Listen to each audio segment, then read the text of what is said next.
সম্পর্কে জানছি। ডিএফডির যে কনটেক্সট থেকে কিন্তু আমাদের ডাইরেকশনের ব্যাপারটা আসছে।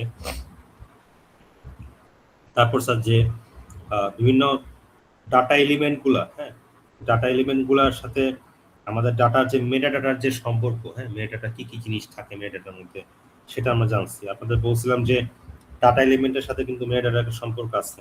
হ্যাঁ, মেটা ডাটা বলতে ধরেন অর্ডার নাম্বার একটা ডাটা এলিমেন্ট, হ্যাঁ, এগুলোর সাথে এই মেটা ডাটা বলতে কি বোঝায়, এটা ডেসক্রিপশন, অরিজিন কোথায় কোথায় যাচ্ছে, হ্যাঁ, মানে একটা ডিএফডি দেওয়া থাকলে ওটা থেকে আপনাকে বলতে হবে যে এটা ডিসক্রিপশন কি বোঝাতে চাচ্ছে, অরিজিন কোথায়, ডেস্টিনেশন কোথায়, কি টাইপের হতে পারে, ইন্টিজার নাকি ক্যারেক্টার নাকি আলফা নিউমেরিক, লেন্থ কত হতে পারে, লিমিট কত হতে পারে, এইসব বিষয়, রিমার্কস কি থাকতে পারে, ঠিক আছে, ডাটা ইয়ের মধ্যে। এটা হচ্ছে আপনার কি বলে ডাটা মেটা ডাটার মধ্যে।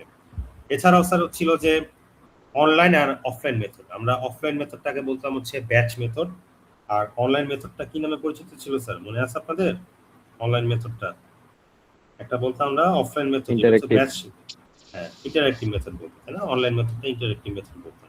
তাহলে দুটোর ক্ষেত্রে আমাদের অ্যাডভান্টেজ ডিসঅ্যাডভান্টেজ সম্পর্কে আমরা শুনছি, দেখছি। এরপর স্যার এরর সোর্সগুলো কি কি এরর সোর্স হতে পারে সেটার উপর ভিত্তি করে আমরা গুড একটা ফর্ম ডিজাইন কতটুকু ভালো বানাতে পারি সেটা দেখছি। হ্যাঁ, আমরা যে অফলাইন মেথডে আমরা ফর্ম ডিজাইন বললাম, যেমন নেমের ক্ষেত্রে কিভাবে দিতে হবে নেমগুলাকে, অ্যাড্রেসটা কিভাবে দিতে হবে, কোনটা গুড ডিজাইন কোনটা ব্যাড ডিজাইন সেটা সম্পর্কে দেখছি, তাই না?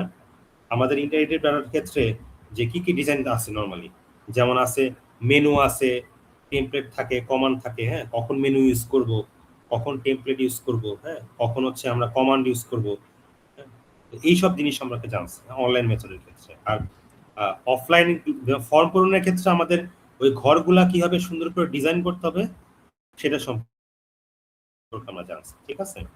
এছাড়া স্যার আমরা কোডিং সম্পর্কে জানছি, কেন আমাদের কোডিং দরকার, কোডিং এর কি কি টাইপের কোডিং আছে এটা সম্পর্কে জানছি, এবং কোডিং গুলার উদাহরণ আমরা দেখছি, ঠিক আছে, বিভিন্ন কোডিং এর যে উদাহরণ সেটা দেখছি, এবং সাথে সাথে কোডিং এর ক্যারেক্টারিস্টিক্স দেখছি। যে ধরেন আমাদের একটা কোডিং ছিল না, এটা ছিল গ্রুপ ক্লাসিফিকেশন। ওই যে আমাদের ইউনিভার্সিটির যে আইডিটা দেওয়া থাকে আপনাদের, এটা কিন্তু গ্রুপ ক্লাসিফিকেশন। তো এগুলা কোন ক্যারেক্টারিস্টিক্স কি কি আছে, কনসাইজ, এটা অবশ্যই কনসাইজ না, এক্সপ্যান্ডেবল, এটা হচ্ছে মিনিংফুল, এটা কম্প্রিহেন্সিভ, এবং এটা প্রিসাইজ। দেখেন একটা চার্ট করে কিন্তু আমাদের ক্যারেক্টারিস্টিক্স গুলো দেওয়া আছে, এটা সম্পর্কে আমরা দেখছি। তারপর স্যার এরর ডিটেকশন কোড আমরা জানছি কি জিনিস, আমরা মডিউলাস 11 সম্পর্কে জানছি কিভাবে কাজ করে এটা দেখছি। এছাড়াও আপনাদের মডিউলাস 11 ছাড়াও আমি আরো কতগুলো বলছি, যে মডিউলাস 36, মডিউলাস 2 হতে পারে, হ্যাঁ, ডিপেন্ডিং অন আমি কোন দিয়ে ব্যবহার করছি তারও, ঠিক আছে। সো এই তো স্যার মোটামুটি এগুলো রিক্যাপ ছিল আমাদের এই অধ্যায় থেকে, ঠিক আছে। ঠিক আছে, থ্যাংক ইউ। ওকে স্যার, ঠিক আছে। আর কোনো কোশ্চেন? তাহলে কালকে 11টা হবে ইনশাআল্লাহ, ঠিক আছে। সিটা একটু সকালে নিচ্ছি, কারণ হচ্ছে স্যার আমার আসলে একটু কাজ পড়ে গিয়েছে, তো আশা করি স্যার কয়টায় হবে? 9টা থেকে 9টা থেকে সিটি হবে, 9টা থেকে 9টা 25 বা 20 পর্যন্ত, ঠিক আছে স্যার। একটু আগে আপনারা চলে আসবেন, ক্লিয়ার স্যার?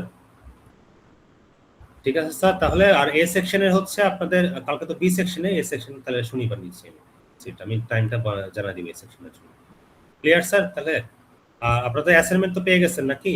বি সেকশন এ সেকশন কো পেয়ে গেছেন নাকি, শেয়ার করছেন অ্যাসাইনমেন্টটা? স্যার বোথ সেকশনকে একসাথে দেওয়া হয়েছিল। আচ্ছা ঠিক আছে বি এ সেকশনও আশা করি আপনারা শেয়ার করে ফেলছেন অ্যাসাইনমেন্টটা, ঠিক আছে। তো চেষ্টা করবেন যে পরীক্ষার আগে আগে জমা দিলে ভালো হয়, বা পরীক্ষার দিনও দিলে ভালো হয়, সমস্যা নেই, ঠিক আছে, আপনাদের যেটা খুশি আর কি। তো ঠিক আছে, আর কোনো কোশ্চেন আছে স্যার আজকের পর্যন্ত? আর কোনো কোয়েরি? তাহলে আজকে স্যার এখানেই রাখতেছি, সবাইকে ধন্যবাদ। আসসালামু ওয়ালাইকুম আসসালাম। আসসালামু আলাইকুম স্যার। ওয়ালাইকুম আসসালাম।